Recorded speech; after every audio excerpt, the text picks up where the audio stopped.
You've seen the memes, you've seen the hype. GTA 6 is, for sure, one of the most anticipated games of the past decade. There's no denying it at this point. Rockstar Games are legends in the gaming industry. A lot of us grew up with their games, and if you didn't, you'd still know how insanely popular, or controversial, their work on the Grand Theft Auto series is.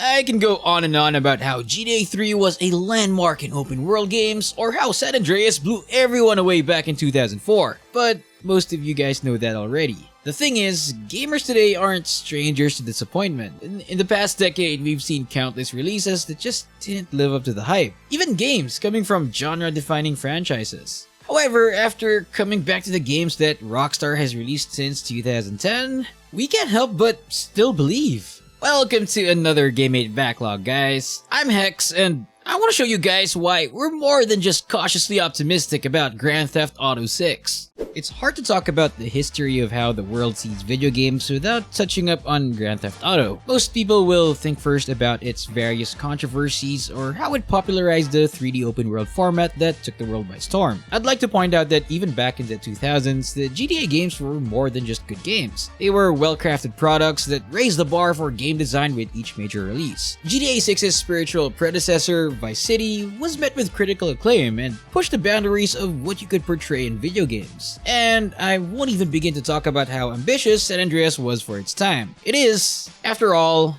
the highest-selling PS2 game of all time. Oh, here we go again.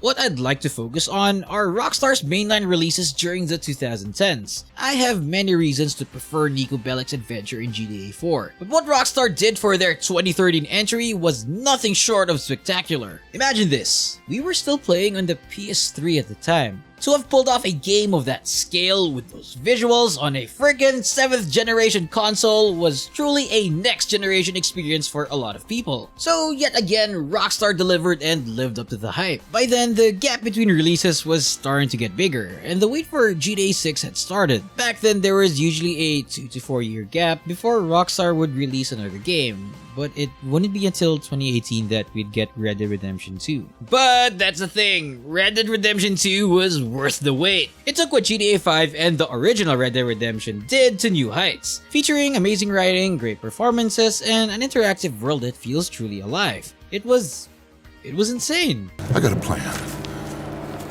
This is a good one.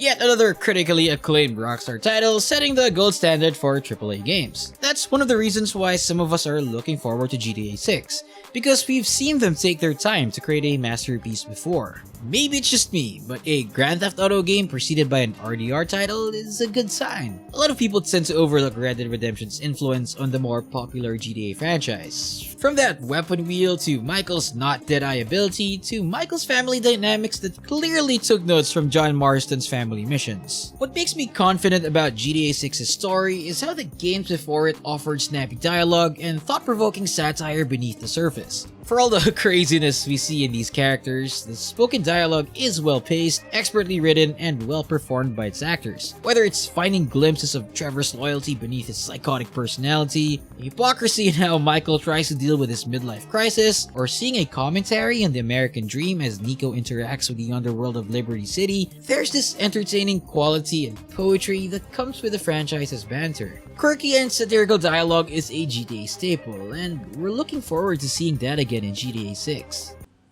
The future. GTA 6's trailer alludes to the theme of trust, and a deep connection between the two protagonists is there. Rockstar has proven themselves capable of deep storytelling and nuanced character development, especially in the Red Dead Redemption games. After seeing such well-written character arcs such as Dutch's descent to madness, which leads to Arthur's disillusionment of the life he's led, and John Marston's journey of redemption for the sake of his family, it makes me excited to see what Rockstar is going to do with Lucia and Jason's character arcs in Grand Theft Auto 6. Perhaps one of the biggest reasons why I'm hyped for what Rockstar is cooking is because of their app for immersion. Games that just have this sheer attention to detail. Look, we're at this point in gaming where tons of titles have been able to establish a living and breathing breathing world. And we're not trying to take that away from those other games. But Rockstar has been doing that for the past 20 years and has been improving with each new title. Their games have so much attention to detail even when it comes to the small stuff. Like car interiors showing what station you're tuned in, hogtied NPCs struggling to lift their faces if you drop them in water, your character's phone reflecting what you're doing in the UI, actually reaching voicemails when you call advertised numbers, and even seeing ingredients get cut as Pearson prepares food for the gang. You see where I'm getting at, right? These barely scratch the surface of Rockstar's commitment to realism. While you'd often think of exploding cars and drawn-out firefights in GTA, Rockstar wasn't afraid to make the players slow down and get them to have a grounded appreciation of the worlds they've built. All these small details and believable interaction and even the most mundane things just add up to the immersion. It's a sign that it is all possible that a game developer was willing to offer that kind of experience and can offer that similar experience in the upcoming Grand Theft Auto game.